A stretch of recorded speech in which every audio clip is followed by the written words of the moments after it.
सामने बोला था कि किश्त देने की औकात नहीं थी तो क्यों खरीदी बाइक। पुलिस पूछताछ में आरोपी ने कहा कि बेइज्जती का बदला लेने रिकवरी एजेंट को मौत के घाट उतार दिया। मृतक राहुल पटेल से किसी तरह का कोई पुराना विवाद नहीं था। फाइनेंस कंपनी में रिकवरी एजेंट के रूप में कार्य करने वाला राहुल पटेल 4 दिन पहले आरोपी अमन चौधरी के घर गया था। बाइक की किश्त जमा न होने पर दोनों के बीच बहस हो गई थी। राहुल ने औकात वाली बात कह दी जो अमन और उसके पिता रामचरण चौधरी को नगवारा गुजरी, जिसके बाद अमन ने अपने चचेरे भाई के साथ मिलकर राहुल पटेल की हत्या का प्लान बनाकर उसका कत्ल कर दिया। संजीवनी नगर थाना क्षेत्र के कुगवा ग्राम निवासी अमन चौधरी ने श्रीराम फाइनेंस से एक मोटरसाइकिल फाइनेंस करवाई थी, जिसके 3 माह से लगातार किश्त बाउंस हो रही थी। बैंक की तरफ से रिकवरी के लिए बार बार राहुल पटेल को अमन के घर भेजा जा रहा था। करीब 8,000 रुपए की रिकवरी के लिए राहुल बीते 1 सप्ताह से रोज चक्कर भी काट रहा था। वारदात के 4 दिन पहले राहुल बाइक की किश्त लेने के लिए अमन के घर गया तो वहाँ पर दोनों की बहस हो गई। बीच बचाव में अमन के पिता रामचरण चौधरी भी आ गए। गाँव में भीड़ जमा हो गई।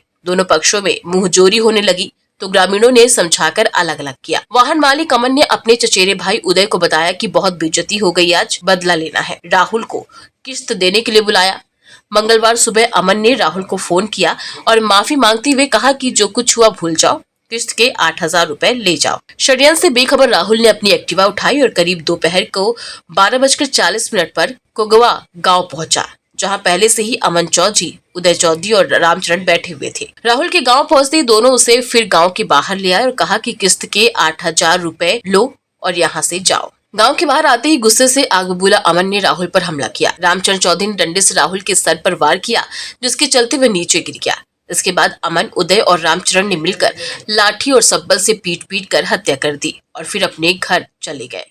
24 तारीख को गढ़ा निवासी राहुल पटेल, जो कि रिकवरी एजेंट था, उसकी कंगवा गांव के पास हत्या हुई थी। बाद में इसमें 3 आरोपी गिरफ्तार हुए थे। इनने एक मोटरसाइकिल फाइनेंस कराया था जिसका किस्त वो मांग रहा था। 8,000 रुपये बचा था और 8,000 रुपये नहीं दे पाए और बार बार वो मांगता था, तो इससे ये क्षुब्ध हो गए और जिसके कारण इनने उसको लाठी डंडा से और उस बाद में फिर उसके सिर में पत्थर पटक कर हत्या कर दी थी।